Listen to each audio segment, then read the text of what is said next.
The moms naturally, Allah has given them certain gifts. Like parenting comes more naturally to a mother. Allah has given her that gift. He just makes her nurturing, soft, caring, concerned, just naturally. Fathers have to work on it. You're sitting at home, your child falls down. Who gets up immediately? Oh, mera bacha ho gaya, ho gaya. Who does that? The father? The father's sitting there, pick yourself up, child. In Urdu, say, kuch nahi hua, chalo, isko baad hai. Dust it off, nothing. That's nothing, don't worry about it. Just a little bit of blood. The mom will go crazy. It's natural to her.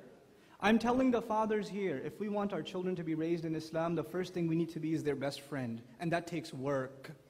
It takes serious work. Parents here, fathers here, you guys have to get in shape. I'm serious, you have to get in shape. Not for yourself, for your kids. You come home, your kids want to play with you, and you just, Abba, pick me up, throw me around, do this, you do a little bit of that, and you're like, Abba's got to lie down, hold on. You know, that's not how you raise kids. You know, taking our kids hiking, playing sports with them, taking them to the backyard. Even if they're playing video games, play video games with them. Play with them. You know, play the Wii with them. Bowl with them. I don't care. Just do stuff with your kids. It's a critical part of opening barriers. So they can talk to you about anything. Because I'm telling you, when they reach a certain age, the need to talk to someone will always be there.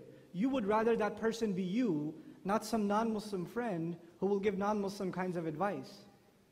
You would rather that be yourself. You don't want to discover your child has developed another personality later on in life because you never talked to them and eventually you actually engaged in a conversation and you realize, whoa, this is a different person. Who are you? You've been living under my house all these years? When did this happen? Oh, it done been happened, Daddy. It been happened. You just never knew. You were busy. You were busy. You have to make special time for your children. It has to be just their time. And if you have multiple kids, you have to go out of your way to make sure each child gets individual attention and time from you. No one else, you. No toys, no gadgets, no nothing. Just you. It has to be there. It's absolutely critical.